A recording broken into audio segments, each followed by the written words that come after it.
রাজত্বে বসে আছেন, যিনি এখন এসছেন, যিনি আগে গতকালও বিরোধী দলনেতা হিসেবে ছিলেন, এখন যিনি প্রশাসনিক প্রধান তিনি তো কেন এখন বিজেপির আগের নাম ছিল বিজেপি ভারতীয় জনতা পার্টি, এখন ভারতীয় জনতা পার্টি না, বেকার জমায়েত পার্টি। ঠিক আছে, এখন বেকারকে জমায়েত করলে তবেই হবে। এই তো বেকারকে জমায়েত করছে। আসার পর থেকে 9 তারিখে আপনার শপথ গ্রহণ অনুষ্ঠানের পর কি হলো? শপথ গ্রহণ অনুষ্ঠানের পর তারপরে হয়ে গেল রেলের হকার উচ্ছেদ থেকে সবকিছু, যেখানে যাকে Howrah station, Sealdah station, party কোন পার্টি এ করে?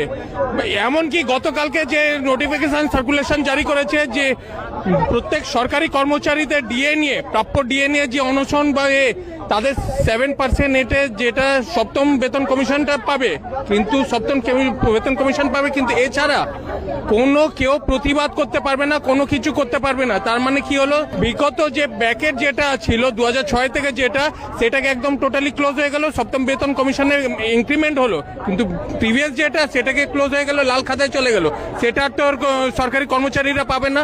তাহলে কি হলো? Ultimately zero.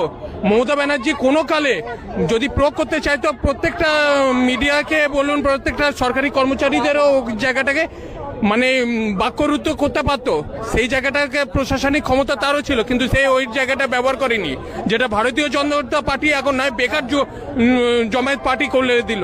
ঠিক আছে, হিন্দুত্ব পার্টি সবাই। জয় শ্রীরাম কি এখনই জন্মে গেল? জয় শ্রীরাম আগে ছিল না? জয় শ্রীরামের স্লোগানটা তো কমিউনিক্যাল স্লোগান, সেটাকে নিয়ে আসার একদম মানুষের বুড়, হ্যাঁ, সেটাকে নিয়ে একটা প্রত্যেক মানুষের একটা ভাব আবির্ভাব মনে